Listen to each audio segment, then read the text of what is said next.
वसुदेवसुतं देवं कंसचाणूरमर्दनं देवकी परमानन्दं कृष्णं वन्दे जगद्गुरुं। मूकं करोति वाचालं पङ्गुं लङ्घयते गिरिं यत्कृपातमहं वन्दे परमानन्दमाधवम्।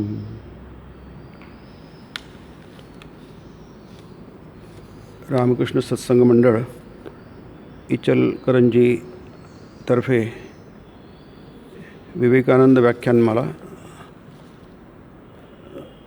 दरवर्षी आयोजित केली जाते. गेल्या वर्षी पण महाभारताचा महानायक भगवान श्रीकृष्ण या विषयावर 2 व्याख्यानं झाली होती. मला अनुरोध करण्यात आला की यावर्षी पण महाभारतावर आणखी 2 व्याख्यानं व्हावीत. त्यानुसार ही व्याख्यानं होत आहेत 2. कालचं एक झालं आणि आजचं दुसरं आणि शेवटचं. तर गेल्यावेळी आपण जे बघितलं होतं, जो विषय बघितला होता किंवा ज्या प्रकारे विषय मांडण्याचा मी प्रयत्न केला होता तो थोडाफार तसाच ठेवून त्याच्या पुढचं आपल्याला काही बघता येते की नाही याच्याविषयी आपण प्रयत्न करतो आहोत. की महाभारत हा अतिशय महत्त्वाचा ग्रंथ आहे. भारतीय परंपरेमध्ये स्वामी विवेकानंदांनी रामायण आणि महाभारत या 2 ग्रंथांना राष्ट्रीय ग्रंथ म्हटलेलं आहे. आणि ह्या महाभारत ग्रंथाचा मुख्य नायक आहे भगवान श्रीकृष्ण. हे आपण बघण्याचा प्रयत्न करत आहोत. I have the greatest regard for his perfect sanity. Swami म्हणतात, मला कृष्णाविषयी अत्यंत आदर आहे. याचं कारण त्याची सुज्ञता, सॅनिटी, शहाणपणा, परफेक्ट, परिपूर्ण शहाणपणा आपल्याला कृष्णाच्या जीवनात दिसते. म्हणून स्वामींना कृष्णाचं जीवन खूप आवडत असे. कारण ती परिपूर्ण सॅनिटी, परफेक्ट सॅनिटी जी आहे याचा अर्थ इतर ठिकाणी नाही काय, कृष्णाच्या तुलनेमध्ये कुठे दिसत नाही आपल्याला. महाभारतात तर नाही दिसत ती परफेक्ट सॅनिटी आहे की नाही. म्हणजे अगदी स्पष्टपणे विचार करू शकणारी सगळीच लोक आहेत. जसं मी म्हटलं काल की हे फार थोर लोक होते. भीष्माचार्याविषयी म्हटलं आहे, गंगेने त्यांना बालपणीच स्वर्गात नेलं. तिची आई गंगा भीष्माचार्यांची. आणि आपला मुलगा हा हस्तिनापूरचा राजा होणार आणि त्याला त्या दृष्टीने तयार करण्याची संपूर्ण तजवीज गंगेने केली. त्याचे जे गुरु होते तिघही श्रेष्ठ होते. शुक्राचार्य होते, परशुराम होते आणि आणखी एक जण होते. तिघही महान होते. राजनीतीमध्ये, नंतर युद्धशास्त्रामध्ये आणि प्रत्येक बाबतीमध्ये माझा मुलगा हा सर्वश्रेष्ठ राहील याची संपूर्ण काळजी भीष्माच्या आईने घेतली होती. भीष्मा हे नंतरचं नाव आहे. त्याचं मूळ नाव देवव्रत आहे. प्रतिज्ञा केल्यानंतर त्यांचं नाव भीष्म म्हणून जास्ती प्रसिद्ध झालं. मूळ नाव देवव्रत आहे भीष्माचार्यांचं. परंतु इथे परत आल्यानंतर अपेक्षा की भीष्म हे हस्तिनापूरचे राजे होणार, गादीवर बसणार. पण अशा काही घटना घडत गेल्या. पित्याला प्रसन्न करण्यासाठी देवव्रतांनी गंभीर अशी प्रतिज्ञा केली की विवाह करणार नाही की नाही. कारण सत्यवतीच्या पित्यानी अशी अट टाकली की मी शांतनुशी हिचा विवाह करून दिला आहे माझ्या मुलीचा, परंतु हिचा मुलगाच फक्त हस्तिनापूरचा राजा होईल आहे की नाही.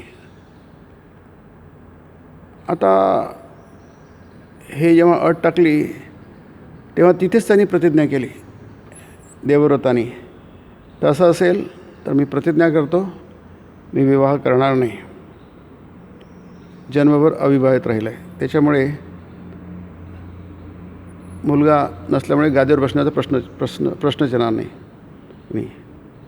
आता त्याच्यात खूपशा गोष्टी आहेत की खरोखर त्यांनी कोणाचा सल्ला घेतला होता काय, वडिलांचा सल्ला घेतला होता की वडिलांची त्याची इच्छा होती काय, वडिलांच्या लग्नाची काळजी मुलांनी कशाला करायला पाहिजे, इत्यादी इत्यादी खूप प्रसंग येतात. तसंच ते विचित्रवीर्य वगैरे आहेत, चित्रांगत त्याचा हे झाला होता, वध झाला होता. याच्या विवाहाची काळजी भीष्माने कशाला घ्यायला पाहिजे. ते काशीच्या 3 कन्या त्यांनी हरण करून आणल्या, तेथेही भीष्माचार्याची खूप निंदा झाली.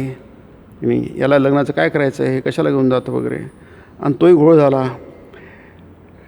म्हणजे आपण जर भीष्माचार्याचं जीवन लिहिलं, उपलब्ध आहे, नागपूर मठाने प्रसिद्ध केलेलं आहे की नाही. संपूर्ण भीष्माचार्यांचं चरित्र प्रसिद्ध केलं आहे आणि भीष्माचार्य खूप लिहिलं गेलं आहे. जसं मी गेल्या कालच्याच व्याख्यानात म्हटलं की अतिशय थोर असं व्यक्तिमत्व आपल्याला भीष्माचार्यात दिसतं आणि खूप एकदा आपल्याला भारावून टाकणारं असं व्यक्तिमत्व भीष्माचार्य, कारण तो समर्पण आहे, त्याग आहे, इत्यादी ज्या गोष्टी साधारणतः आपल्याला खूप प्रभावित करतात की नाही. तसं भीष्माचार्यांचं चरित्र अतिशुभ्र धवल चरित्र त्यांचं आहे. त्यामुळे त्या जीवनातले अपघात समजणं आणि तसं होऊ शकतं की नाही. भावुकतेमुळे त्याला म्हणतात विकृत भावना, भावुकता, इमोशनॅलिझम ज्याला म्हणतात इंग्रजीमध्ये की नाही. भावुकता, त्याच्यामुळे काय अपघात घडतात, किती चुका होतात, वारंवार चुका होतात, हे आपल्याला दिसतं. हे उदाहरण आहेत अर्थात की नाही. त्याच्यामुळे त्यांचं जे जीवन आहे त्याला आपण काही स्पर्श करतो. जसं युधिष्ठिराचं आहे, तर फार महान व्यक्ती होते की नाही. त्याला तर 5 जे महान पुरुष आहेत त्याच्यामध्ये युधिष्ठिराचं नाव आहे. पुण्यश्लोको नलो राजा पुण्यश्लोको युधिष्ठिरा की नाही. असे 5 लोक आहे जे पुण्यश्लोक म्हणतात. म्हणजे त्यांचं स्मरण केलं तरी आपल्याला काय आपलं हृदय शुद्ध होतं. इतके महान लोक आहेत ते. तसंच भीष्म पण महान आहेत. फक्त आपण ह्या संदर्भामध्ये बघतो आहोत नाही की जेव्हा सामान्य व्यक्ती चूक करते तेव्हा ती त्याच्यापुरतीच मर्यादित असते. जे काही नुकसान होतं ते तेवढंच मर्यादित असतं की नाही. पण जेव्हा मोठ्या लोकांच्यातून चुका होतात, ज्यांच्याकडे बरीच पदं आहेत, अधिकार आहेत, सत्ता आहे, की ज्यांच्या एका इशाराशर्षी इकडे होऊ शकतं आणि एका इशाराशर्षी तिकडे होऊ शकतं की नाही. शांतीपर्व आहे शेवटलं, राजधर्म. युधिष्ठिर प्रश्न विचारतो भीष्माचार्यांना, आणि हे कोण घडवतं, समाज कोण घडवतो, युगनिर्माता कोण असतो, असा प्रश्न राजनीतीविषयी युधिष्ठिराने भीष्माचार्यांना विचारला आहे. शांतीपर्व हे जवळपास महाभारताचं खूप मोठं पर्व आहे. म्हणजे जवळपास 1/6 तरी असेल. त्या सगळं राजनीती, धर्मनीती, सगळ्या गोष्टी खूप विस्ताराने भीष्माच्या तोंडून ऐकवल्या गेल्या आहेत युधिष्ठिराला. आणि त्यावेळी भीष्माचार्य शरपंजरी होते की नाही. पण कृष्णाच्या कृपेमुळे, सामर्थ्यामुळे ते बोलू शकले की नाही. ज्यावेळी कृष्णाने म्हटलं हे सगळे गेलेत आजोबांना भेटायला, आणि कृष्णाने त्यांना सांगितलं भीष्माचार्यांना, आणि भीष्माचार्यसुद्धा आपला कृष्णसुद्धा त्यांच्या दृष्टीने नातूच आहे ना कृष्णाचा, आपल्या भीष्माचार्यांचा, की आजोबा आम्ही आलो आहोत, तुम्हाला किती त्रास होतो आहे, आम्हाला एक सुई टोचली तरी आम्हाला किती वेदना होतात, तर तुम्हाला एवढे बाण लागले वगैरे. ते खूप गोड बोलला कृष्ण की नाही. आता तुम्ही जाणार, जेव्हा हे देह सोडण्याचा वेळ आली, दक्षिणायन संपलं, उत्तरायण सुरू होणार, त्यावेळी सगळेजण घेर भेटायला, तुमच्यावर सगळं ज्ञान पण समाप्त होईल आहे की नाही. आणि म्हणून तुम्ही या युधिष्ठिराला काही सांगा, तुम्हाला जे माहीत आहे. भीष्माचार्य म्हणाले की कृष्णा, तू कशाला माझी थट्टा करतोस, तू असताना मी काय सांगणार, तू स्वतःच आहेस की की नाही सांगायला. तुझ्यासमोर मी काय सांगणार, तू तर ज्ञानाचा महासागर आहे की नाही. तर कृष्ण म्हणाला ते ठीक आहे, पण मला ते यश तुला द्यायचं आहे, तुम्हाला द्यायचं आहे की नाही. म्हणून ते महाभारताचं ते शांतीपर्व भीष्माच्या नावावर आहे की नाही. विष्णू सहस्रनाम पण त्याच्यातच आहे. हे जे आहे हे मला यश तुला द्यायचं आहे. यशो लभस्व गीतेमध्ये सुद्धा म्हटलं आहे की नाही. मया हतास्त्वं जहिमा वितिष्ठा, माझ्याकडनं सगळे मारले गेले आहेत की नाही. तू हे करू नकोस, शोक करू नकोस की नाही. पण तुला मला यश द्यायचं आहे की नाही. भीष्मंच द्रोणंच जयद्रथंच कर्णं तथा अन्यानपि योधवीराने सगळे मारले. मया हतास्त्वं जहिमा वितिष्ठा युद्धस्व जेता असि रणे सपत्नान. ह्या सगळ्या शत्रूंना रणामध्ये तू मार, पण त्यांना आधीच मी मारून टाकलं आहे. मी त्यांना आधीच मारून टाकलं आहे. फक्त ते यश मात्र तू घे की नाही. मला ते यश तुला द्यायचं आहे. भगवंत हा यशस्वी असतो. भगवान शब्दाचा अर्थ एक शब्द 6 गुण आहेत, त्यातला एक गुण आहे यश. भगवान यश देत असतात, यशस्वी करत असतात.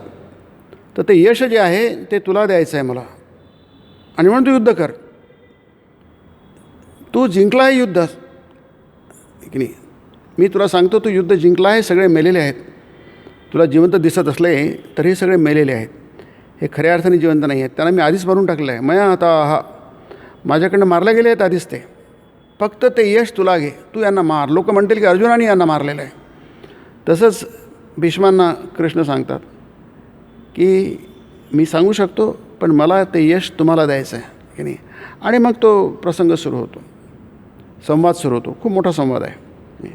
त्यामध्ये युधिष्ठिर प्रश्न विचारतात, ह्याचं निर्माण कोण करते, काळाला कोण निर्माण करतं की नाही, किंवा समाज कोण निर्माण करतं. राजा कालस्य कारणम, त्याचं उत्तर आहे की नाही.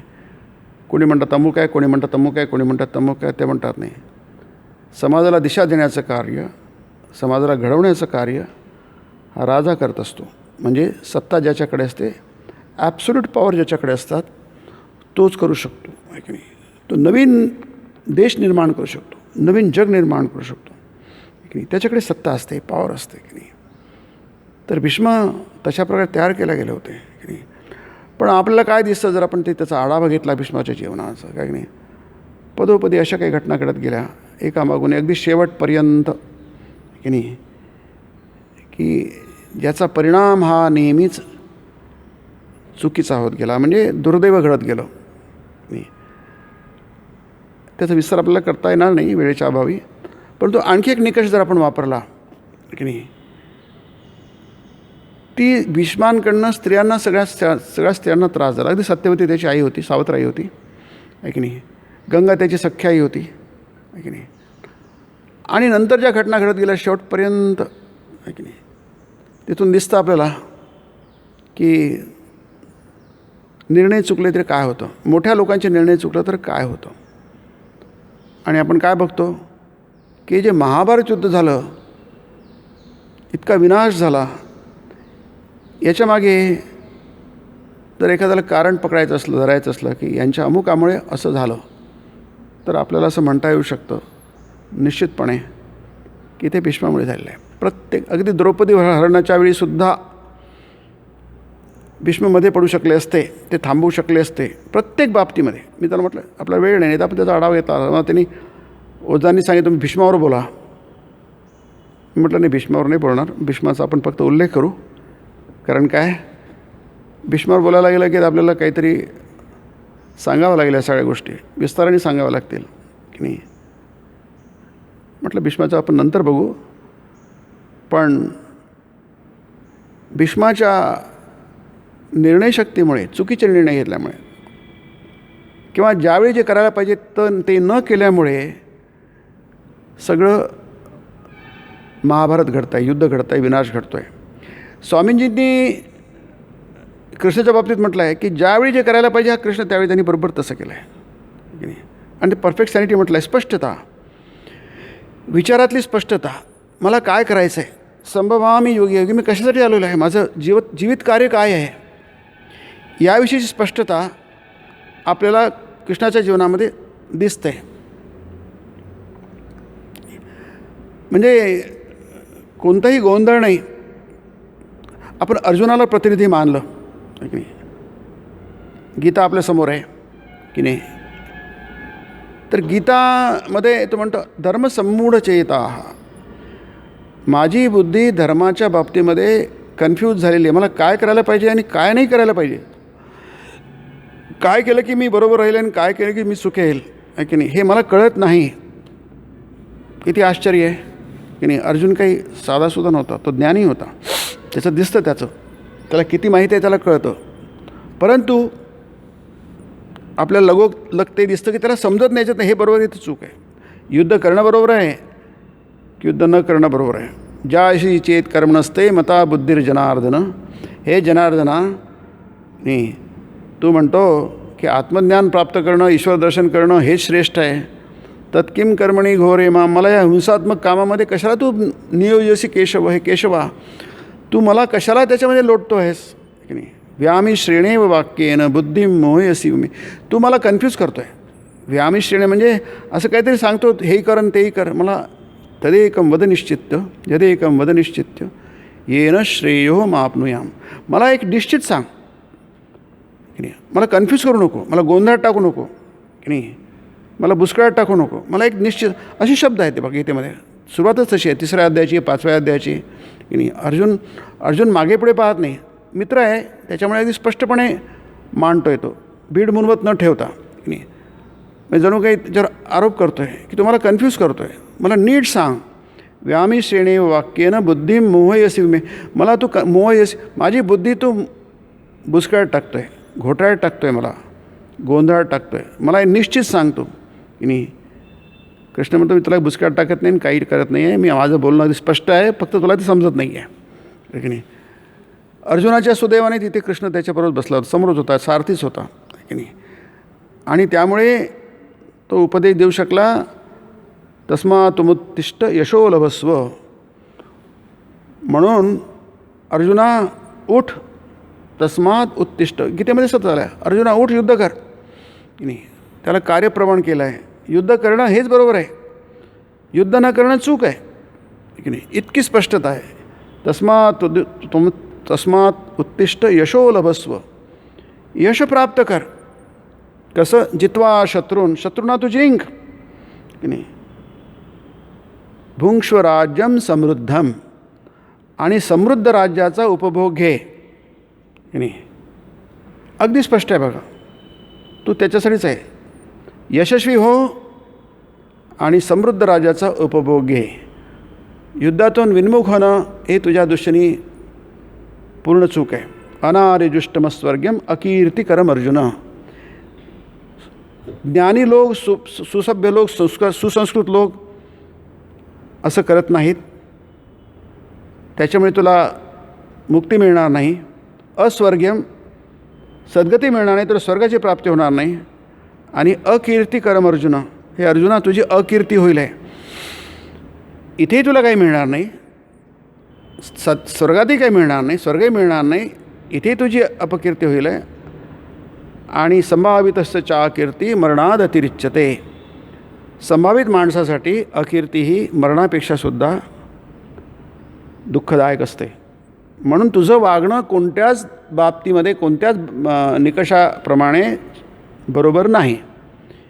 इतकं स्पष्टपणे कृष्ण अर्जुनाला सांगतो आणि त्याला युद्धाला प्रवृत्त करतो आणि युद्धाला उभं करतोच तो की नाही. तुझं चुकतं आहे कोणत्याच बाबतीत, इतकं स्पष्ट बघा. तुझं बोलणं बरोबर नाही आहे, तुझं वागणं बरोबर नाही आहे. आणि समजा त्यावेळी कृष्ण नसता सारथी म्हणून, तर अर्जुनाने काय केलं असतं आहे की नाही, आपण त्याचा अंदाज करू शकतो आहे की नाही. त्याला तो म्हणतो मी कशाला मारायचं यांना, यांची तर पूजा करायला पाहिजे. पूजा अर्हा वरिसूदन, जे पूजा करण्याला योग्य आहेत त्यांना मारायचं कशाला, ते महापाप आहे की नाही. आपल्याच कुलाचा नाश करणं, त्याच्यापेक्षा भिक्षा जगायचं असतं, पोट भरायचं असतं. क्षत्रियाला दान मागता येत नाही, भिक्षा मागता येत नाही की नाही. ते वनामध्ये गेले तेव्हा ते ब्राह्मण म्हणून गेले, ते ब्राह्मण विषयामध्ये गेले होते. क्षत्रियाला दान करावं लागतं, दान घेता येत नाही, भिक्षा घेता येत नाही, त्याच्या धर्माप्रमाणे, कर्तव्याप्रमाणे आहे की नाही. ठीक आहे आम्ही भिक्षा मागू, हा म्हणतो मी भिक्षा मागून जगेल की नाही. म्हणजे बघा की अर्जुनासारखा ज्ञानी व्यक्ती हा सुद्धा कन्फ्यूज आहे. युधिष्ठिराचं काय बोलायचं नाही. संपूर्ण जीवन तुम्ही युधिष्ठिराचं जीवन, धर्मराज युधिष्ठिर, ते पुस्तक पण नागपूरने प्रसिद्ध केलं आहे. फार छान पुस्तक आहे ते पण, आहे की नाही. तुम्हाला युधिष्ठिराचं चरित्र वाचलं आणि या दृष्टीने जर बघितलं तर लक्षात येईल आहे की चुकावर चुका झाल्यात. आणि असं म्हणता येतं की हा विनाश केव्हाच टाळता आला असता. ती आधीच टाळता पुढे झालंच नसतं. परंतु प्रत्येक पायरीवर चूक केल्या गेली. आणि जसं मग म्हटलं मी निकष की भीष्मामुळे सगळ्या स्त्रियांना त्रास झाला. सुरुवातीपासून सत्यवती काय, गंगा काय, ते फार नाराज होत्या त्याच्यावर. त्यांच्या सगळ्या जे त्यांनी ते जुळवून आणलं होतं की त्यांच्या ज्या काही इच्छा होत्या किंवा ज्यांना ते व्हायला पाहिजे होतं त्या सगळ्यांवर पाणी फिरलं गेलं, की नाही. हस्तिनापूरच्या राज्यावर समजा भीष्म असते किंवा युधिष्ठिर असते, धृतराष्ट्र नसता तर असं घडलं असतं काय. आणि केव्हाही सहज शक्य होतं, की नाही. सहज शक्य होतं. द्रौपदीचं वस्त्रण प्रसंग आहे, हा घडू शकला असता काय. कृष्ण तिथे उपस्थित नाही आहे. कृष्ण म्हणतो मी तिथे उपस्थित असतं तर मी होऊच दिलं नसतं. वनपर्वात आहे ते, की नाही. जेव्हा कृष्ण सत्यभामा भेटायला जातात पांडवांना वनामध्ये, की नाही, फार दुर्दैव झालं तुम्हालाच, असं व्हावं लागलं, अशी स्थिती तुमच्यावर आली, आहे की नाही. त्यावेळी द्रौपदी फार दुःखी होते, आहे की नाही. ती रडते खूप. फार सुंदर वर्णन आहे ते. आणि त्यावेळी कृष्ण म्हणतो द्रौपदी मी तिथे असतो तर असं घडलंच नसतं. फक्त मी शाल्वाला मारण्यासाठी कुठेतरी गेलो होतो, मला घटना माहीतच नाही आहे. मी तिथे माझं कोणी ऐकलं नसतं, मी सगळ्यांना मारून टाकलं असतं, असं म्हणतो आहे तो. इतकी स्पष्टता आहे बघा. मग बाकीच्यांना का नाही करता आलं, का नाही. धर्माच्या अतिव्याप्त कल्पना करून की असं हा धर्म आहे तो धर्म आहे. अरे परित्राणाय साधूना विनाशायचे दुष्कृताम, जे दुष्कृत आहे त्यांचा विनाश करणं, इतकं स्पष्ट आहे बघा. माझं कार्य काय आहे की जे वाईट लोक आहेत त्यांना संपवा. आता धृतराष्ट्र वाईट आहे, दुर्योधन वाईट आहे, दुःशासन आहे, कर्ण आहे की नाही. महाभारतामध्ये सुरुवातीला चाललं आहे, 2 महावृक्षांची कल्पना केली आहे. एक धर्मराज महावृक्ष आहे, महाद्रुमा म्हटलं आहे, आणि दुर्योधन महाद्रुमा म्हटलं आहे, की नाही. हे 2 महाद्रुम महावृक्ष आहे, की नाही. यांच्या फांद्या पल्लव कोण आहेत, फुलं फळं कोण आहेत. कर्ण त्याचा स्कंद आहे म्हटलं आहे, म्हणजे कर्णाच्या खांद्यावर पापवृक्ष उभारला गेला आहे असं म्हटलं आहे. दुर्योधनो मन्युमयो महाद्रुमः असं म्हटलं आहे. आणि शकुनी, दुःशासन, दुर्योधन आणि मुळाशी तस्य मुले धृतराष्ट्रो मनीषी असं म्हटलं आहे. ह्या सगळ्या सर्वनाशाच्या मुळाशी आहे धृतराष्ट्र आहे. आता धृतराष्ट्राला उत्तेजन कोण दिलं, त्याला कोण जगवलं, कोणी. आंधळा आहे बघा. आंधळा असून तो राज्यावर बसलेला होता. ठीक आहे आंधळा असला तरी, पण अतिशय दुष्ट प्रवृत्तीचा. धृतराष्ट्रो अमनीषी म्हणजे अविचारी महामूर्ख धृतराष्ट्र हा राज्यावर बसला आहे असं महाभारत सुरुवातीलाच म्हटलं आहे, म्हणतं आहे.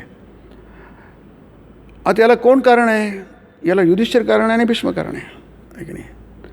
कृष्ण तिथे नसताना त्यांनी द्रौपदीचं काय केलं, द्रौपदीला मदत केली आणि बाकी सगळे तिथे होते, कोणीच मदत केली नाही. 5 पांडव होते तिथे, 5 पती होते, कोणी समोर आलं नाही आहे की नाही. फक्त भीम आला, पण भीमालाही युधिष्ठिराने थांबवलं, त्याला समोर जाऊ दिलं नाही तर भीमाने तिथं सगळं संपून टाकतो, प्रश्नच भेटून टाकला असतं, आहे की नाही. परंतु आपल्याला काय दिसतंय महाभारतामध्ये की तथाकथित न्याय अन्याय धर्म अधर्माच्या नावाखाली त्याचा अर्थ नीट लावू न शकल्यामुळे, आहे की नाही, किंवा त्याच्यात गौणत्व आणि मुख्यत्व न समजल्यामुळे काय झालं की जे गौण धर्म आहे त्याला मुख्य म्हटलं गेलं, मुख्य धर्म आहे त्याला गौण म्हटलं गेलं, की नाही. यालाच म्हणतात कन्फ्युजन, आहे की नाही. हे कन्फ्युजन तुम्हाला कृष्णाच्या जीवनात कधी दिसणार नाही, की नाही. सरळ दिसतो, नेहमी सरळ बघतोय. प्रत्येक प्रॉब्लेम, कृष्णाचं जीवन अत्यंत कर्ममय आहे, की नाही. तो कधीच चूप नाही राहिला.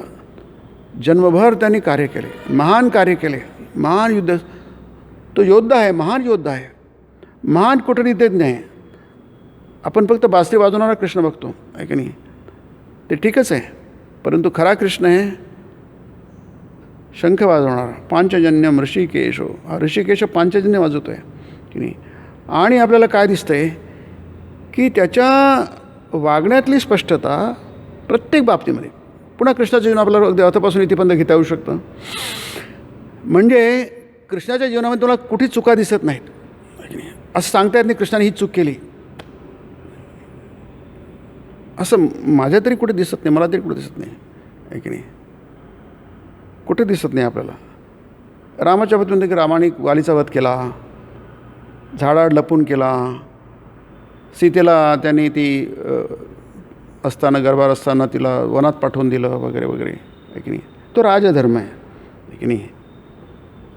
राजधर्म रामाने पाळला, प्रजारंजनाचा राजधर्म रामाने पाळला. आता ते आपल्याला समजत नाही. राजा हा स्वतःसाठी नसतो, स्वतःच्या स्वजनांसाठी नसतो, तो प्रजेसाठी असतो, आहे की नाही? प्रजाच त्याची मुलं असतात. त्यामुळे प्रजेच्या ह्याच्याप्रमाणे त्याला वागावं लागतं. म्हणजे डेमोक्रेसी आज आपण म्हणतो, तर डेमोक्रेसीचं मुख्य सूत्र ते तिथे दिसतं, रामाच्या जीवनात तुम्हाला दिसतं. जेव्हा तो राजा असतो, सिंहासनावर बसतो, तेव्हा त्याचे सगळे संबंध तुटतात. म्हणून तो अर्जुनाला म्हणतो, मी तुला माझ्या राज्यातून निघून जातो. अर्जुन नाही, आपला लक्ष्मण, आहे की नाही? तू माझ्या वचन मोडलं आहेस, आता तू मला तुझं तोंड बघायचं नाही आहे. आता लक्ष्मणावर त्याचं किती प्रेम होतं की नाही, पण तो राजधर्म बरोबर पाहत होतो की नाही.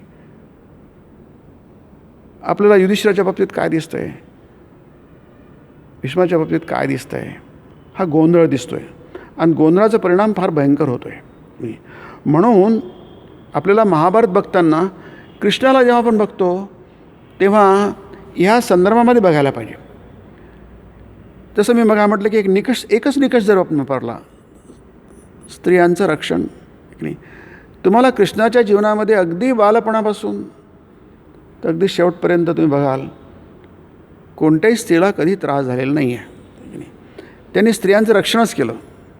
ज्या स्त्रिया याच्यातून सोडवल्या, बंदिवासातून सोडवल्या, 16,000 जे काय असतील ते, की नाही, त्या सगळ्यांना त्यांनी वाऱ्यावर नाही सोडलं, त्यांच्याशी विवाह केला आणि त्यांना संरक्षण दिलं.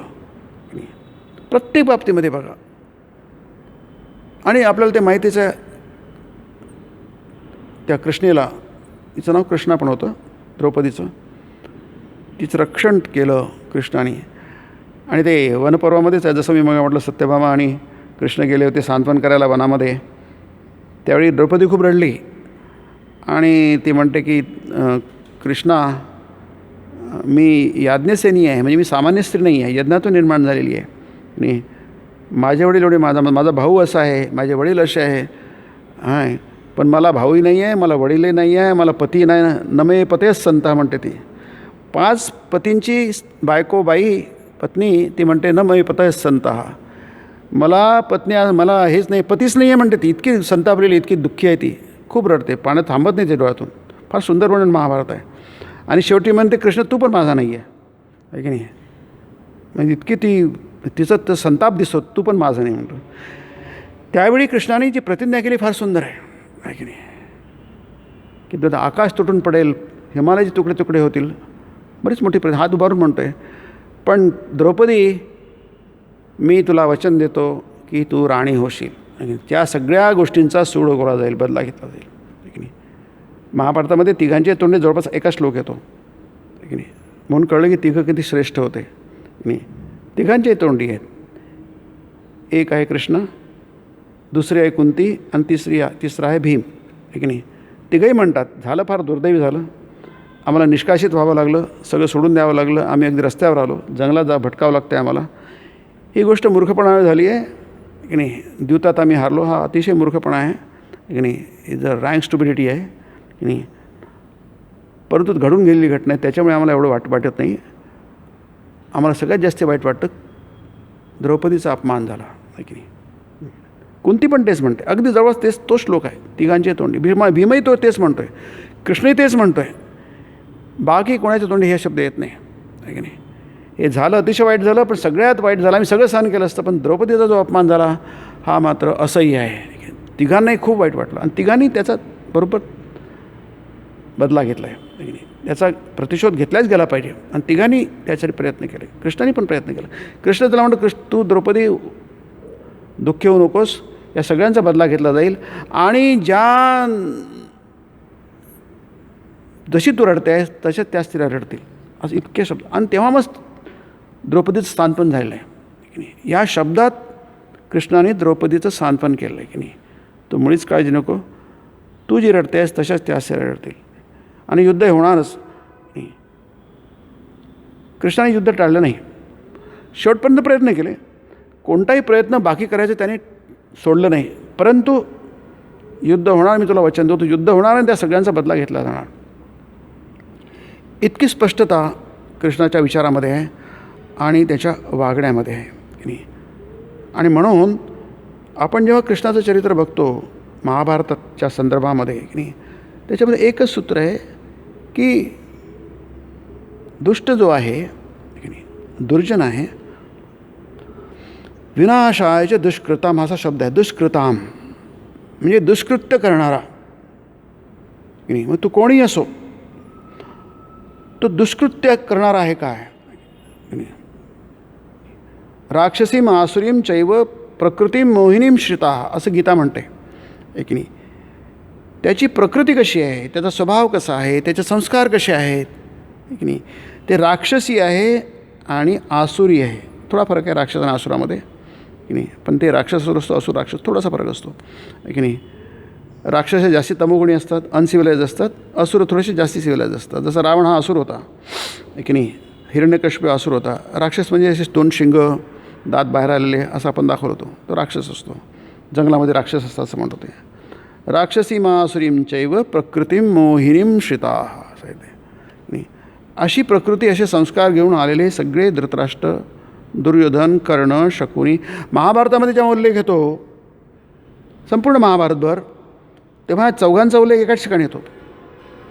मराठीमध्ये त्याला चांडाळ चौकडी म्हणतात आहे की नाही. अतिशय नीच प्रवृत्तीचे 4 लोकांचा उल्लेख एकत्र येतो, नेहमी लक्षात ठेवा. मी तुम्हाला सांगितलं की त्या दुर्योधनो मन्युमय महाद्रू त्याच्यात तर आहेच, पण संपूर्ण महाभारतभर दुर्योधन, दुःशासन, कर्ण, शकुनी याचा उल्लेख एकत्रच येतो नेहमीच. अतिशय नीच प्रवृत्तीचे, नीच विचारांचे, नीच कार्य करणारे हे 4 जण आहेत असं म्हणतो ते. म्हणजे माणसामध्ये नीचता किती खालच्या स्तराची असू शकते आहे की नाही, हे आपल्याला तिथे दिसतं. धृतराष्ट्र अत्यंत नीच प्रवृत्तीचा, आंधळा आहे, दिसत नाही आहे, पण त्यांनी रोखलं नाही, थांबवलं नाही प्रसंग तो आहे की नाही. त्याच्यात तो काय झालं पुढे, काय झालं पुढे, काय झालं असं विचारतो आहे. जसं गीतेचा पहिला अध्याय आहे ना, पहिला श्लोक आहे ना, धर्मक्षेत्रे कुरुक्षेत्रे आहे की नाही. मग किंमत करू, तर काय झालं मला सांग. त्याची उत्सुकता आहे. काय झालं म्हणजे कौरव हारले, कौरव जिंकले आणि पांडव हारले, हे त्याला ऐकायचं आहे की नाही. म्हणून तो विचारतो आहे प्रश्न की नाही. म्हणजे अतिशय नीच प्रवृत्ती. आता कर्मण्याच्याच मुलं आहे ती आहे की नाही.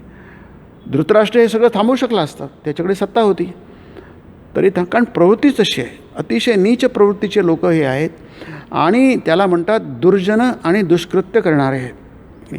आता हे सिद्ध झालेलं आहे, एकदा सिद्ध झालेलं आहे, 2दा सिद्ध झालं आहे, 100दा सिद्ध झालं आहे आणि तरी पण काहीच करत नाही आहे. जसं ते आपण इतिहासात वाचतो, भारतीय इतिहासामध्ये हा आपला अतिशय काळा इतिहास आहे की नाही. एकदा महम्मद घोरीला हरवलं पृथ्वीराजाने, त्याला सोडून दिलं. दुसऱ्यांदा हरवलं, त्याला सोडून दिलं. तिसऱ्यांदा हरवलं दिलं, 16 हरवून दिलं. हा काय इतिहास, हा कुठनं आला आहे सगळं वागणं. त्याचं मूळ तुम्ही कुठं शोधाल, महाभारतच सापडतं ते आहे की नाही. अस्थानी दया आहे की नाही. हा जो सभ्यपणा आहे, सज्जनपणा आहे की नाही, सुसंस्कृतपणा अस्थानी आहे.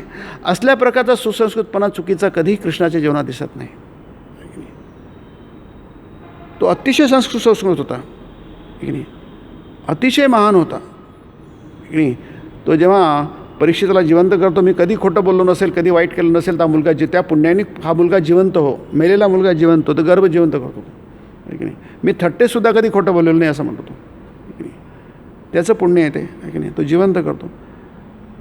परंतु अशा प्रकारे आपण जे बघतो आहे की दुर्जन म्हणजे दुर्जन आहे नाही, आणि साधू म्हणजे साधू म्हणजे सदाचारी, त्याला साधू म्हणतात.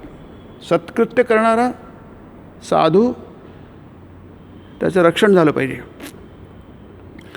परित्राण झालं पाहिजे. त्राण म्हणजे रक्षण, परित्राण म्हणजे सर्व बाजूनी रक्षण झालं पाहिजे. परित्राणाय साधूनाम, त्याची प्रतिज्ञा, त्याचा विचार अगदी स्पष्ट आहे. परित्राणाय साधूनां विनाशाय च दुष्कृताम. हे जर केलं तर धर्माची संस्थापना होते. धर्मसंस्थापनार्थाय संभवामी युगे युगे, की नाही.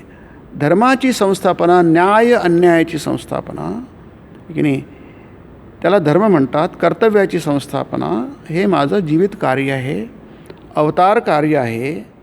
पण दुर्जन कोण आहे आणि सज्जन कोण आहे की नाही, साधू कोण आहे, सत्कृत्य करणारे कोण आहे की नाही, हे जोपर्यंत स्पष्ट होत नाही की नाही. आता भीष्मांनाही माहिती आहे, द्रोणाचार्यांनाही माहिती आहे, सगळ्यांना माहिती आहे की हा धृतराष्ट्र अतिशय वाईट आहे, अतिशय कपटी मनाचा आहे. शकुनी तर शकुनीला पूर्ण कुरुकुळच नष्ट करायचं आहे की नाही. शकुनीची गोष्ट वेगळीच आहे जी आपल्याला साधारणतः माहीत नसते की नाही. त्याच्या बहिणीला आंधळ्याशी लग्न करून दिल्या गेल्यामुळे माझ्या बहिणीवर अन्याय झाला. आणि आणखी पुढे बरीच गोष्ट आहे.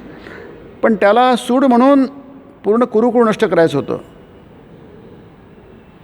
पण कुरुकुळ हा अतिशय हुशार होता, शकुनी अतिशय हुशार होता. पण तो एकटा काय करणार, म्हणून या कुरुकुळातल्या आपसामध्ये लढवून त्यांना मारायचं आणि त्यांना नष्ट करायचं, सूड घेण्यासाठी. हा यांचा मामा, दुर्योधनाचा मामा, सख्खा मामा शकुनी आहे की नाही.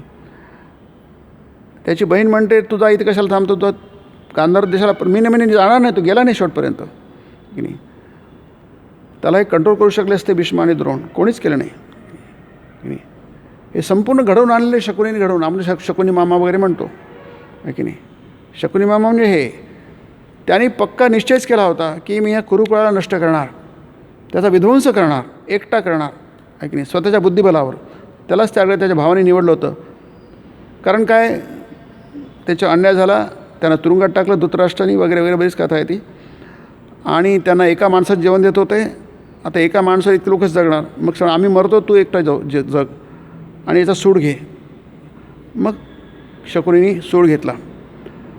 म्हणजे दुर्योधन दुःशासन कर्ण शकुनी हे एकत्र आहेत आणि त्यांनी सगळं, म्हणजे नक्कीच ते दुर्जन आहेत किंवा गीतेच्या भाषेमध्ये दुष्कृत्य करणारे आहेत नाही. आता दुष्कृत्य करणाऱ्यांना आवरणार कोण की नाही, कोणी आवरलं नाही की नाही. विदुराने खूप प्रयत्न केला, बाकी कोणी प्रयत्न सगळेच करतात, पण त्याच्यातून फळ यायला पाहिजे ना, त्यात परिणाम दिसायला पाहिजे ना. पांडवांनी वेगळ्या प्रकारे केला आणि यांनी ज्येष्ठांनी वेगळ्या प्रकारे केला आहे की नाही. पण त्याचं यश मात्र कोणालाही मिळालं नाही. म्हणून ते यशस्वी होणं फार महत्त्वाचं आहे, लक्षात घ्या की नाही. म्हणून कृष्णाचं जे नीती आहे, कृष्णनीती आहे, कूटनीती आहे, ते भारतात सध्या तरी फक्त शिवाजी महाराजांमध्ये दिसतं आहे की नाही. शिवाजी महाराजांची जर आपण जीवन बघितलं की नाही, तर बरोबर त्यांनी कृष्णाचं, शिवाजी महाराजांच्या आईने त्यांना महाभारत आणि रामायण शिकवलं होतं आहे की नाही.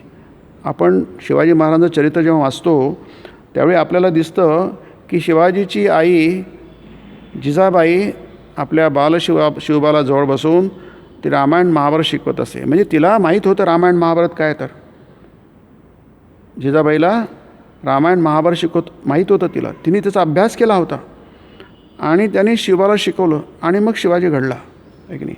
पूर्ण कृष्णनीती आपल्याला शिवाजी महाराजांच्या जीवनात दिसते की नाही. काय ती दुर्जनांचा नाश करा, सज्जनांचं रक्षण करा की नाही. अशा प्रकारे धर्माची संस्थापना करायची असते. म्हणून शिवाजीचं वेगळं स्थान आहे.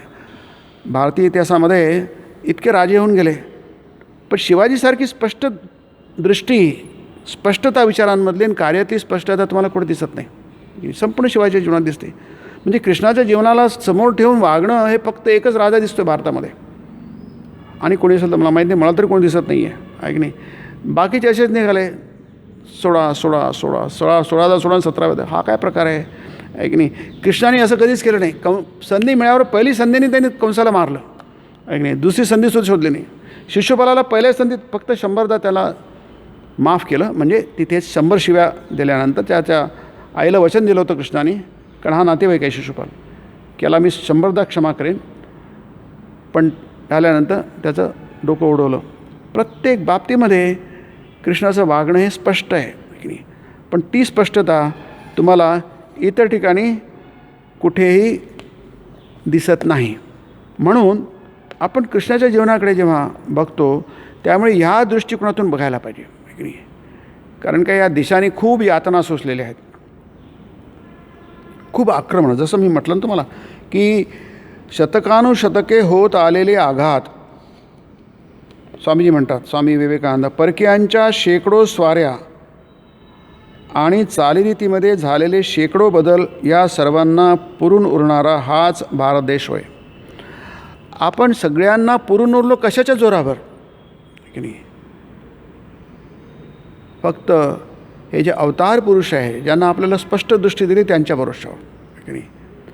हे जे ते म्हणतात आम्ही कसे आहोत की ह्याच भारतात प्रथम आत्म्याचे अमरत्व, सर्वसाक्षी ईश्वराचे अस्तित्व, समस्त प्रकृतीत व समस्त जीवात ओतप्रोत भरलेला ईश्वर या संबंधीचे सिद्धांत उदयास आले. धर्म व तत्त्वज्ञान यातील सर्वोच्च आदर्श ह्या भारतातच चरमावस्थेप्रत पोहोचले. हा भारत किती महान देश आहे, किती श्रेष्ठ देश आहे. ते म्हणतात याच भूमीतून म्हणजे भारतातूनच तत्त्वज्ञान व धर्म, कारण तत्त्वज्ञान धर्म म्हणजे सगळ्यात श्रेष्ठ हे आहे. काय म्हणतात, आपल्या जीवनातला सर्वात श्रेष्ठ भाग आहे. म्हणजे राष्ट्रीय जीवनातलं म्हणा की व्यक्तिगत जीवनातलं म्हणा, यांनी महापुराप्रमाणे वेगाने बाहेर पडून सर्व जग वारंवार व्यापून टाकले होते. आणि ह्याच भूमीतून म्हणजे भारतातूनच जीर्ण झालेल्या विभिन्न मानववंशांना नवजीवन व शक्ती प्रदान करण्यासाठी पुन्हा एकदा तसाच महापूर वाहू लागला पाहिजे. मानवाच्या स्वरूपाचे व अंतर्जगतातील रहस्याचे अनुसंधान ह्याच भारतात प्रथम सुरू झाले. अन्य कोणत्याही देशात प्रकट होण्यापूर्वी ज्ञानाने इथे वास्तव्य केले तो हा प्राचीन देश होय. हा देश इतर देशांसारखा नाही, स्वामीजी वारंवार सांगतात की नाही. आणि हे आपल्याला महाभारतातून आणि रामायणातून विशेष करून कळतो. म्हणून स्वामीजी आपल्याला निक्षून सांगतात की बाबांनो, स्वामींच्या वाङ्मयात येतं, बाबांनो स्वधर्माचं पालन करा, स्वधर्म पाळा की नाही. स्वधर्माचं पालन करा. आपण धर्मामुळे आपण काही मागासलेलो नाही आहे की आपल्या भारतामध्ये ज्या काही वाईट गोष्टी आहेत त्या धर्मामुळे नाही आहे. धर्म न समजल्यामुळे वाईट गोष्टी आहेत. धर्माला आपण नीट समजू शकलो नाही असं स्वामीजी म्हणतात की नाही. म्हणून धर्म हा नीट समजून घ्या. आणि ते हे म्हणतात की धर्माला नीट समजून न घेतल्यामुळे, चुकीच्या पद्धतीत समजून घेतल्यामुळे आपला देश वारंवार मेला नाही आहे, तो चिरंतन देश आहे, पण मूर्छित झालेला आहे. जो मूर्छित होतो, बेहोश होतो, त्याला थोडं पाणी शिंपडून हवा घेऊन त्याला पुन्हा जिवंत करता येतं. म्हणजे भारत देश कधीच मेला नाही, तो जिवंत आहे, परंतु मात्र वारंवार मूर्छित झाले. ही भारतभूमी वारंवार मूर्छित झालेली आहे. आणि भारताच्या ईश्वराने स्वतःच्या अभिव्यक्तीद्वारे तिला पुन्हा पुनरुज्जीवित केले आहे. आता भारताचा ईश्वर म्हणजे एक हा मी स्वामींचा वाचतो आहे, हिंदू धर्म आणि श्रीरामकृष्ण स्वामींचा लेख आहे जो लीला प्रसंगाच्या सुरुवातीला वापरला आहे प्रस्तावना म्हणून. त्याच्यामध्ये स्वामीजींनी हे म्हटलेलं आहे की भारत हा वारंवार मूर्छित झालेला आहे. वारंवार म्हणजे त्याच्यामध्ये इतकी शक्ती आहे, परंतु आपण त्याचे सुपुत्र म्हटलं शेवटी आपण त्या भारतभूमीचे सुपुत्र आहोत. आपण अशा या भारतभूमीचे सुपुत्र आहोत, पण सुपुत्रासारखे पण वागलेलो नाही की नाही. अगदी ही परंपरा अगदी महाभारत काळापासून बघतो आहे आपण की नाही. म्हणजे महाभारताचा, विशेष करून महाभारतात इतका प्रचंड प्रभाव पडला आहे. पण महाभारत घरात ठेवू नका असे वदंत आहे. असं काहीतरी एक आहे, लोकांच्या मनातली भूमिका आहे. महाभारत घरात ठेवू नका. आता गीता तर महाभारतातच आहे, मध्ये महाभारतम आहे की नाही. गीता ठेवू नका, गीता वाचू नका असा उपदेश ज्येष्ठ मंडळी लहान मुलांना देतात. गीता वाचू नका, महाभारत ठेवू नका, भांडणं लागतील, कलागती लागतील. आणि कुठून आला माहीत नाही, कोणत्या शाळांनी सांगितलं आहे काय माहीत नाही, त्याचा काहीच आधार नाही आहे कुठेच. परंतु तुम्ही महाभारत वाचू नका, रामायण वाचा, महाभारत वाचू नका. मला काही काही साधूंनी पण सांगितलं रामायण असं. अरे म्हटलं महाभारतच मुख्य आहे की नाही, महाभारत हे परिपूर्ण आहे. रामायण नंतर जर रामायणामधला आदर्श आहे ते आहे की नाही. रामायण तुळशीदासांनी जेव्हा लिहिलं गेलं त्याच्यानंतर त्याचा जास्ती प्रचार झाला. वाल्मिकी रामायणाचा प्रचार कमी होता, तुळशी रामाने त्याला खूप वाढवलं आहे. रामाचं चरित्र फार महान आहे, पण त्याच्यामध्ये 3च आदर्श आहेत, धर्म अर्थ आणि काम की नाही. त्याच्यामध्ये धर्म अर्थ आणि काम हे 3 पुरुषार्थ आहेत. महाभारतामध्ये 4 पुरुषार्थ आहेत, धर्म अर्थ काम आणि मोक्ष. म्हणून भगवद्गीता जी आहे, तत्त्वज्ञान जे आहे हे मोक्ष तत्त्वज्ञान आहे, हे महाभारतात आलेलं आहे. आणि महाभारताचं व्यासांची दृष्टी आहे की ती पूर्ण माणसाला मुक्त करणं की नाही. आणि महाभारतामध्ये आपल्याला दिसतं, व्यास सांगतात की का आपल्या जीवनामध्ये बाधा काय, आपल्या अडथळे काय येतात. हे अडथळे व्यक्तीच्या जीवनातून दाखवले त्यांनी. म्हणजे आपण काही अगदी ते धृतराष्ट्र आहे, कर्ण आहे, शकुनी आहे, दुर्योधन आहे, दुःशासन आहे, स्पष्टपणेच वाईट लोक आहेत, अगदी स्पष्ट दिसतं जर तुम्ही नीट महाभारत वाचलं त्याच्याविषयी. काही आता दुर्योधनाला चांगले म्हणणारे लोक आहेत की नाही, दुर्योधनाचं काय चुकलं होतं असं म्हणणारे लोक आहेत की नाही. होता दुर्योधनाचं काहीच चुकलं नाही. आताच एक मला वाटतं 2 वर्षांपूर्वी पुस्तक प्रसिद्ध झालं इंग्रजीमध्ये आहे की नाही, की आता दुर्योधनाचं काय चुकलं हे आपल्याला समजत नसेल, कर्णाचं काय चुकलं हे समजत नसेल. कर्ण हा खलपुरुष आहे महाभारतातला, दुःशासन हा खलपुरुष आहे, शकुनी हा खलपुरुष आहे, धृतराष्ट्र खलपुरुष आहे. महाभारत स्वतःच म्हणत आहे की नाही, स्पष्टपणे म्हटलं आहे. आणि स्पष्टपणे महाभारत म्हणत आहे की कृष्णाचं चरित्र सांगण्यासाठी मी महाभारत देतो आहे. व्यास म्हणतात आहे की नाही, हा महापुरुष आहे की नाही, साक्षात ब्रह्म आहे, साक्षात देव आहे असं म्हणतात आहे. पूर्णपणे तिकडे दुर्लक्ष झालेलं आहे. आणि काय होतं आहे की यांचं काय चुकलं, म्हणजे आपण दुर्योधनाला वाईट म्हणायला तयार नसू, धृतराष्ट्राला वाईट म्हणायला नसू. म्हणजे मग आपल्या मान्यता काय आहेत की नाही, आपल्या मान्यता जर चुकीच्या असल्या तर त्याच्याप्रमाणे राष्ट्र घडतं, त्याच्याप्रमाणे माणूस घडतो, त्याच्यामुळे समाज घडतो, त्याच्यामुळे कुटुंब घडतं आहे की नाही. त्या सगळ्या चुका तशाच बरोबर इकडे ट्रान्सफर होतात, इकडे येतात बरोबर. आणि तसंच झालं आहे भारताच्या बाबतीमध्ये. म्हणून स्वामी म्हणतात की भारतभूमी ही वारंवार मूर्छित झालेली आहे आणि भारताच्या ईश्वराने स्वतःच्या अभिव्यक्तीद्वारे तिला पुन्हा पुन्हा संजीवित केलं आहे, पुन्हा जागं केलं आहे, पुन्हा जिवंत केलेलं आहे. हा भारताचा ईश्वर म्हणजे कोण, हे अवतार पुरुष आहे की नाही. म्हणजे भारताने चूक केली, आपल्या अवतारांना समजलेलं नाही आहे की नाही. विशेष करून रामायणातला अवतार राम की नाही, रामा आदर्श मर्यादा पुरुषोत्तम आहे की नाही. धर्म आहे तिथे की नाही, तिथे आणि अधर्म आणि धर्म स्पष्ट दिसतो. रावण हा काय होता, रावण हा खरा पुरुष होता की नाही, राक्षस होता. महाभारतात दुर्योधन हा राक्षस आहे मागच्या जन्मातला असं महाभारत म्हणतं आहे की नाही. पण रावणाचं स्पष्ट आहे की नाही, रावण हा स्पष्टपणे वाईट कामं करतो की नाही. त्याला साथ देत नाही, त्याचा लहान भाऊ साथ देत नाही, बिभीषण साथ देत नाही. कुंभकर्ण त्याचा लहान भाऊ आहे, तोसुद्धा म्हणतो की रावणा तुझं चुकलं आहे की नाही. त्याचा पुत्र जो आहे मेघनाद, आधी तो आपल्या वडिलांना पाठिंबा देतो, पण नंतर जेव्हा कळतं की राम हा सामान्य व्यक्ती नाही, लक्ष्मण व्यक्ती नाही आहे, तेव्हा मेघनाद हा म्हणतो आपल्या वडिलांना, अरे चुकतं आहे, हे दोघं साधे नाही आहेत, हे चुकतात आहे, आणि म्हणून तुम्ही युद्ध करू नका, सीतेला सोडून द्या. रामायणात खूप स्पष्ट आहे, हा मर्यादा पुरुषोत्तम आहे राम, आणि त्याचं वागणं धर्माला धरून आहे, न्यायाला धरून आहे, नीतीला धरून आहे की नाही. तसं महाभारतात नाही आहे की नाही. महाभारतात कोणाचंच वागणं सदाचाराला नीतीला धरून नाही आहे, न्याय अन्यायाला धरून नाही आहे की नाही. फक्त आपल्याला व्यास दिसतात. व्यास हे महापुरुष आहेत, व्यास आहेत, कृष्ण आहे, कृष्णा दैवी पुरुष आहे. व्यास हे दैवी पुरुष आहेत, पण त्यांचं मानवी रूप आहे. भीम आणि विदुर आणि संजय स्पष्टपणे बघू शकतात. विदुर आणि संजय.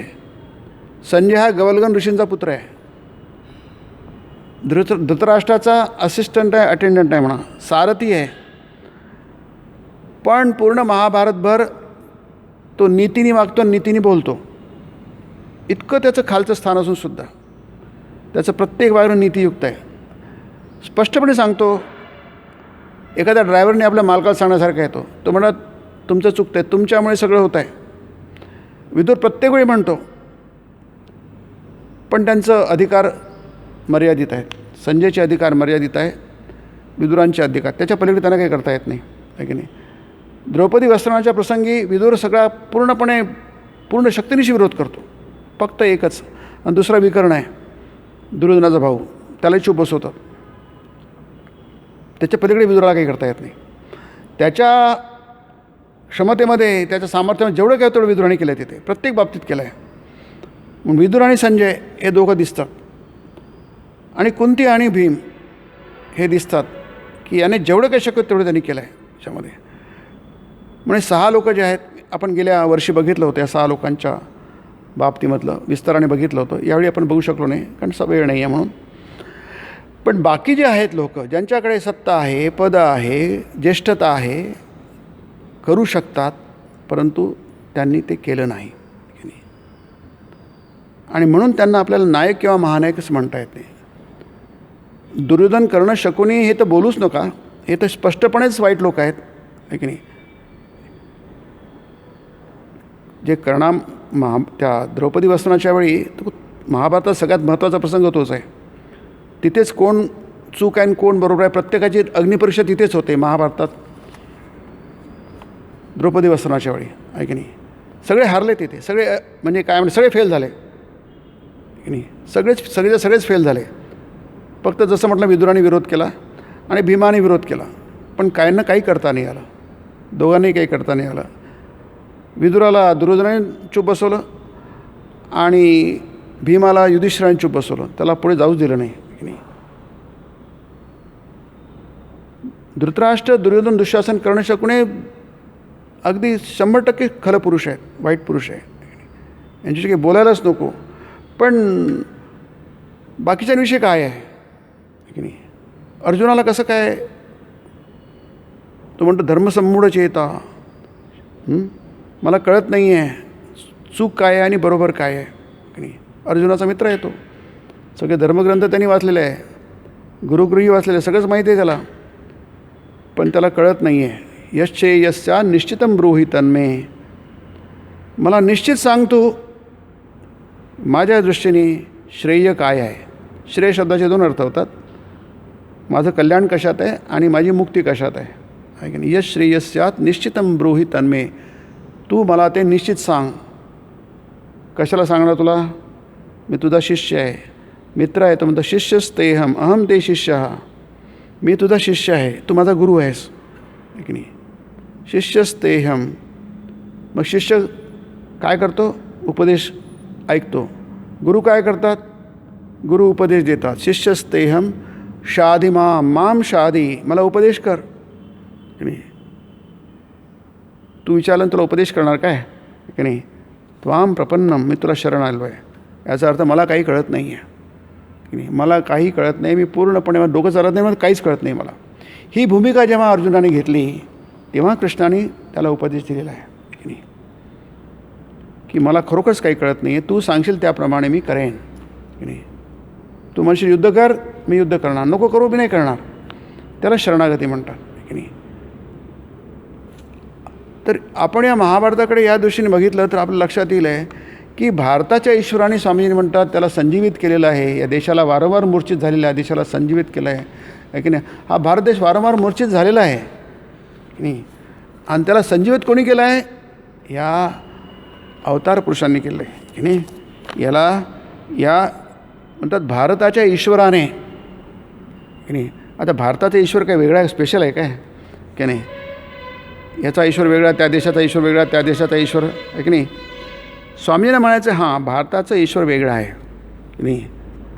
भारत हा संपूर्ण जगाचा काय एक त्राता आहे, एक आधार आहे. जगातले विद्वान लोक मानतात आता आहे की नाही. सगळ्या जगात स्वामीजी म्हणतात सगळ्या जगाचं लक्ष भारताकडे आहे. अर्नॉल्ड टॉयनबी म्हणून फार मोठे इतिहासकार होते की नाही. त्यांनी म्हटलं आहे की जग हे ज्वालामुखीच्या तोंडावर आलेलं आहे, केव्हाही त्याचा विस्फोट होऊ शकतो. या जगाला जर वाचवायचं असेल तर फक्त भारताचाच धर्म वाचवू शकतो, भारतच वाचवू शकतो आहे की नाही. कारण चांगलं वागणं शिकण्यापूर्वीच लोक वाईट बघायला लागले. वेगळ्या भाषेत मांडतो आहे अर्नॉल्ड टॉयनबी आहे की नाही. आणि त्यामुळे रामकृष्ण आणि गांधीजीचं नाव घेतल्याने या रामकृष्णांच्याच उपदेशाप्रमाणेच फक्त भारत वाचू शकतो. हा भारताचा जो ईश्वर आहे, हा भारताचा ईश्वर म्हणजे हा ईश्वर की धर्मसंस्थापनार्थाय संभवामी युगे युगे. धर्माची संस्थापना फक्त भारतालाच आवश्यक नाही, सगळं जगाला आवश्यक आहे नाही. लोकांना चूक काय आहे आणि बरोबर काय आहे कळलं पाहिजे. कोणता माणूस चुकीचा वागतो आणि कोणता माणूस बरोबर वागतो कळत नाही. आपण नेहमीच ते गोंधळ करतो की नाही. आणि या गोंधळामुळे जेवढे काही जगामध्ये विपत्ती आपत्ती येतात त्या गोंधळामुळे होतात आहे की नाही. आणि आपल्याला इतके अवतार झाले आपल्या देशामध्ये, इतके साधू संत झाले. आपण संतांचा देश म्हणतो. महाराष्ट्रात किती संत झाले, भारतात किती संत झाले, किती ऋषीमुनी झाले, ज्यांनी किती सांगितलं की नाही. रामदास स्वामी आपल्या भारतात आहे. सगळ्यांनी सांगूनसुद्धा आपल्याला पुन्हा कळतच नाही आहे की नाही. म्हणून याचा पुन्हा पुन्हा अभ्यास व्हायला पाहिजे. या ग्रंथांचा पुन्हा पुन्हा रामायण आणि महाभारता, विशेष करून महाभारताचा पुन्हा पुन्हा. हे महाभारत घरात ठेवणे, गीता वाचवणे हा सगळा काय मूर्खपणा आहे की नाही.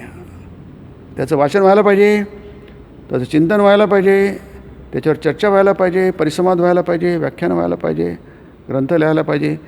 जितकं अधिक तितकं चांगलं आहे की नाही. याचं कारण काय, याचं कारण यांनीच आपली तरुण पिढी घडेल की नाही. आपण ज्या चुका केल्यात ज्येष्ठांनी त्यापुढे घडणार नाहीत. आज जग म्हणतं आहे की 21वे शतक हे भारताचं आहे की नाही. भारताची आर्थिक सत्ता, प्रथम दर्जाची आर्थिक सत्ता होणार काही दिसत नाही आपल्याला आहे की नाही. पण जग बघतं आहे 10 वर्षांनी 2030मध्ये किंवा आणखी थोडंसं. आता जगाला दिसतं आहे कशाच्या आधारावर दिसतं आहे, आपल्याकडे काहीच नाही. आपल्याकडे दिसतं थोडा अंधार दिसतो आहे की नाही. पण जगाला तो अंधार दिसत नाही आहे. जगाला चिंता कोणा नाही. भारतच आहे. प्रत्येक बाबतीत जगाला भारताकडनंच आशा आहेत. आणि आपल्या परंपरेमध्ये आहे की भारताचा प्रत्येक व्यक्ती हा जगाच्या दृष्टीने आदर्श आहे. त्याने असा वागायला पाहिजे, तो धडा घालून देईल, जगाला धडा घालून देईल, इतकी त्याची योग्यता, इतकी जी पात्रता आहे. म्हणून आपण या भारतभूमीचे थोर सुपुत्र आहोत. स्वामी म्हणतात ना, आपण अशा या भारतभूमीचे थोर सुपुत्र आहोत की नाही. म्हणून स्वामी विवेकानंदांनी सांगितलं की जागं केलं आपण कोण आहोत की नाही. न एतत् त्वयि उपपद्यते. अर्जुनाला कृष्ण म्हणतात तुला हे असं वागणं शोभत नाही. न एतत् त्वयि उपपद्यते. तू कोण आहेस, महावीर आहेस, कधी युद्ध हारला नाहीस, एका हाती अनेक युद्ध तू जिंकले आहेस आणि आता म्हणतो मी पळून जाणार, मी युद्धच नाही करणार आहे की नाही. हे तुला एतत् त्वयि न उपपद्यते. तसंच हे आव्हान आहे की नाही. आव्हान आहे की गीता, महाभारत, उपनिषद हे आपले ग्रंथ आहे स्वामीजी म्हणतात की नाही. आपण त्याचा अर्थच लावू शकलो नाही आहे की नाही. चुकीचे अर्थ लावत गेलो आहे की नाही. पुराणांचा अर्थ आपल्याला लावता येत नाही स्वामीजी म्हणाले आहे की नाही. पुराण अशासाठी लिहिले गेले की उपनिषदाची तत्त्व सामान्य माणसाला कळावी. महाभारत अशा लिहिला गेलं की सामान्य माणसाला उपनिषद कळावीत, आत्मज्ञान कळावं म्हणून की नाही. पण आपण तिथेही चुकलो असं स्वामीजी म्हणतात. हिंदू धर्म आणि श्रीरामकृष्ण खूप सुंदर निबंध आहे स्वामींचा, तो वाचायला हवा, त्याच्यावर चिंतन करायला हवं. एक एक वाक्य म्हणजे वेदमंत्र आहे. तो स्वामींचं एक एक वाक्य वेदमंत्र आहे की नाही. संपूर्ण भारताचं त्याच्यातून हे दिलं. हे म्हणजे म्हटलं ना, भारताची भूमी वारंवार मूर्छित झाली आहे आणि ईश्वराने त्याला पुन्हा संजीवित केलं आहे, हे त्यातलं आहे ते. म्हणून हे जे राष्ट्रपुरुष आहे, अवतार पुरुष आहे की नाही, हे देशाला एक संजीवन देण्यासाठी येत असतात. आणि आपल्याला याचा अभ्यास करायला हवा, चिंतन करायला हवं, ऐकायला हवं, त्याच्यावर निधिध्यासन करायला हवं. आणि हे याच्यामध्ये की स्वामी म्हणतात की हृदय खूप छान आहे, भावनाशीलता खूप चांगली आहे, परंतु त्याचा जर अतिरेक झाला तर चुका होतात, फार गंभीर चुका होतात. आपल्याला जर खरोखर कशाची आवश्यकता असेल, स्वामीजी म्हणतात, तर ती म्हणजे हृदय आणि मेंदू या दोघांच्या संमिलनाची. भावना हव्या आणि बुद्धी पण हवी.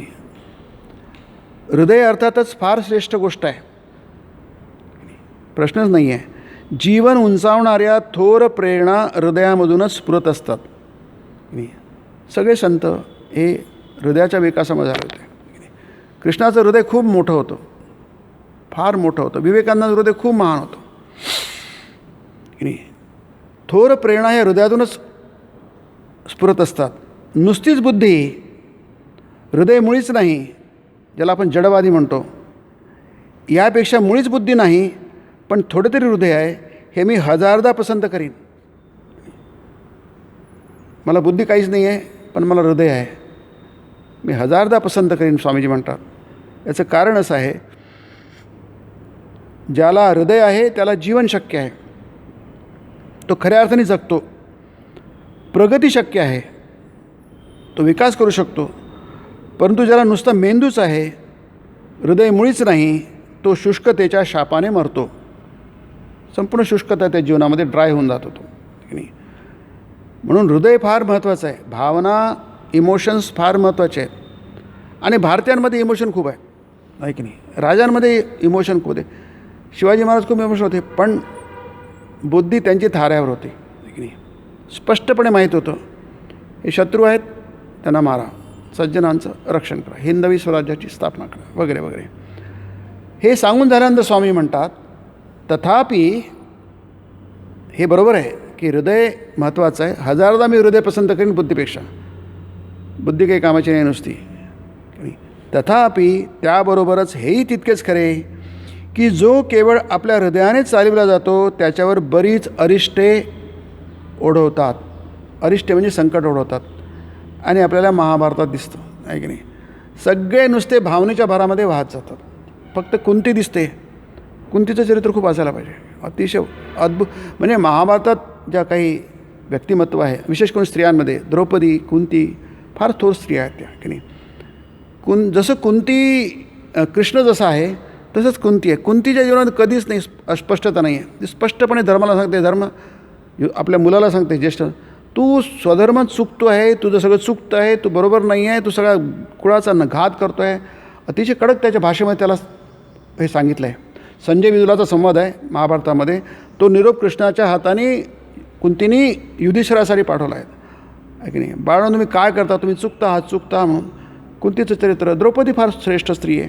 ते म्हणतात, त्याबरोबर हेही तितकेच खरे की केवळ आपल्या हृदयाने चालवला जातो, त्याच्यावर बरीच अरिष्टे ओढवतात.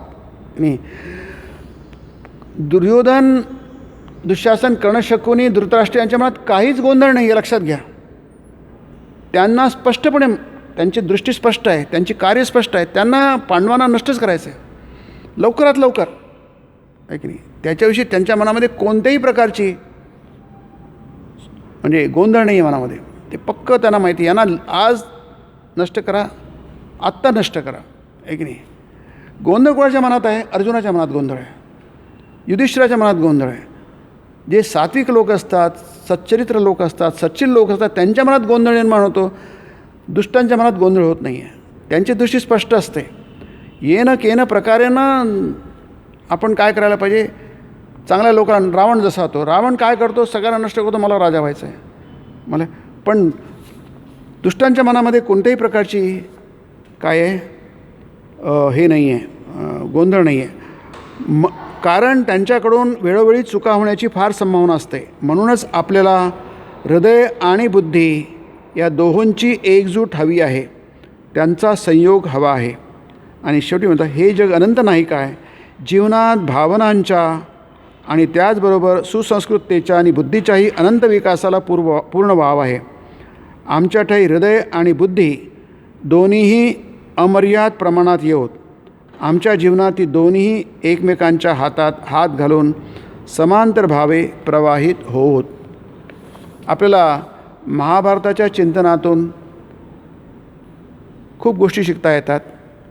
पण ही गोष्ट जर आपण समजू शकलो, काय आपला स्वधर्म काय आहे की नाही, आणि स्वधर्माप्रमाणे वागा की नाही.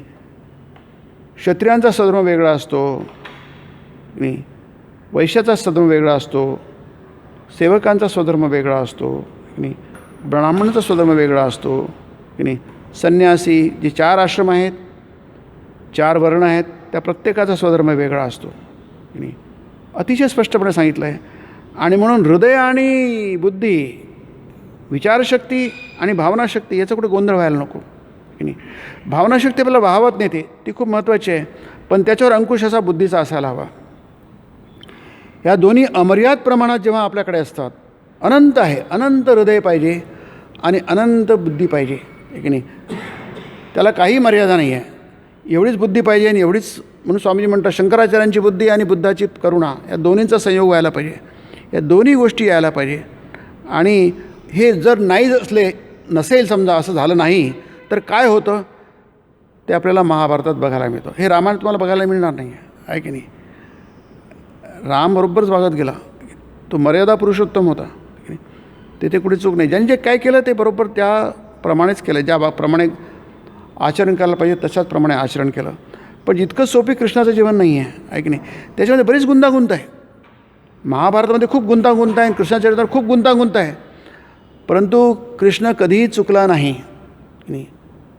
त्या संपूर्ण जीवनामध्ये कृष्णाने कुठे चूक केली आहे, चुकीचं वागलं आहे, चुकीचं बोललं आहे, असं कधी आढळत नाही की नाही. आपल्यासारखे सामान्य माणसं कृष्णावर खूप दूषणं ठेवू शकतो, रामावरही दूषण ठेवू शकतो, महापुरुषावर दूषण ठेवू शकतो, पण आपल्याला अक्कल नाही, आपल्याला कळत नाही आहे की नाही. शास्त्राच्या निकष लावून, नीतीचा निकष लावून, धर्माचा निकष लावून जर आपण बघितलं तर आपल्याला दिसतं कृष्णाचं कुठेही चुकलं आणि रामाचं कुठेही चुकलं नाही आहे. आपल्याला जर चूक दिसत असेल तर आपल्या बुद्धीचा दोष आहे, तो त्या व्यक्तित्वाचा दोष नाही आहे की नाही. परंतु राम आणि कृष्ण, महाभारतातला कृष्ण सोडून दिला तर आपल्याला इतर लोकांच्या बाबतीत तसं कुठे दिसत नाही आहे की नाही, की ते चुकले नाही आहे. चुका नुसत्या चुका नाही, वारंवार चुका घडत गेलेल्या आहे, वारंवार चुका घडत गेल्या आहे. आणि म्हणून त्या चुका जर झाल्यात तर काय होतं, व्यक्तीचं नुकसान होतं, समाजाचं नुकसान होतं, राष्ट्राचं नुकसान होतं की नाही. म्हणून महाभारत आणि महाभारताचा नायक जो आहे कृष्ण आहे, त्याच्या जीवनात आपल्याला हे समजतं आहे की काय महाजनो येन गतस्स पंथः, यक्षप्रश्नामध्ये आहे, मार्ग कोणता आहे. महाजन म्हणजे जे महापुरुष असतात त्यांच्या मार्गावर चला. ते कसे वागलेत त्याप्रमाणे तुम्ही वागण्याचा प्रयत्न करा. त्यांनी कसे निर्णय घेतले, ते त्यांच्या पक्षी नीती म्हणजे काय होती, त्यांच्याविषयी सदाचार म्हणजे काय, कशाला म्हणतात, त्याप्रमाणे वागा. त्यामुळे हा महाभारताचा महानायक श्रीकृष्ण खूप मोठा विषय आहे की नाही. हा 2-4 व्याख्यानाचा विषय नाही आहे, पण त्यातले काही गोष्टी आपण वेगळ्या पद्धतीने बघायचा प्रयत्न केला. आता ह्या गोष्टीमध्ये कित्येक लोकांना पटेल मला सांगता येत नाही आहे, परंतु मी याचा आधार फक्त महाभारताचा घेतलेला आहे. व्यासांना काय अभिप्रेत आहे, व्यासांनी महाभारत लिहिलं आहे, व्यासांचा ग्रंथ आहे आणि व्यासांची दृष्टी आहे ती. तर व्यासांना काय अभिप्रेत आहे महाभारतामधून ते समजण्याचा आपण प्रयत्न केला पाहिजे. आपल्याला काय समजतं ते महत्त्वाचं नाही आहे की नाही. आपण प्रत्येकाचे ते वेगवेगळ्या पद्धतीने लिहू शकतो की नाही. युधिष्ठिराचं लिहू शकतो, भीष्माचं लिहू शकतो, दुर्योधनाचं लिहू शकतो, पांडवांचं लिहू शकतो की नाही, कृष्णाचंही लिहू शकतो, कर्णाचंही लिहू शकतो, पण त्याला महत्त्व नाही आहे. व्यासांना काय अभिप्रेत आहे की नाही, शास्त्राला काय अभिप्रेत आहे, उपनिषदांना काय अभिप्रेत आहे, हे निकष आहेत, ह्या कसोट्या आहेत. त्याच्यावर आपल्याला हे चरित्र बघायला पाहिजे आणि त्याप्रमाणे मग आपल्याला आपल्या जीवनामध्ये बदल घडवून आला पाहिजे. तसं झालं तरच मग आपल्याला म्हणता येईल की जसं स्वामींनी म्हटलं आहे की आपण अशा भारतभूमीचे सुपुत्र आहोत. या भारतभूमीचे सुपुत्र म्हणवण्याला आपण सर्वार्थाने पात्र झालो पाहिजे. त्यात आपलं व्यक्तिगत कल्याण आहे, देशाचं कल्याण आहे आणि अर्थातच संपूर्ण जगाचं पण कल्याण आहे. ते बल, ती प्रेरणा आपल्याला महाभारतातून आणि भगवान श्रीकृष्णाच्या जीवनातून मिळो अशी आपण त्या जगन्नियंत्याला प्रार्थना करूया. मी सर्वांचे पुन्हा आभार मानतो. नमस्कार. ओम ब्रह्मार्पणं ब्रह्मवीर ब्रह्माग्नौ ब्रह्मणाहुतं ब्रह्मैव तेन गन्तव्यं ब्रह्मकर्म समाधिना. हरि ओम तत्सत्. श्रीरामकृष्णार्पणमस्तु.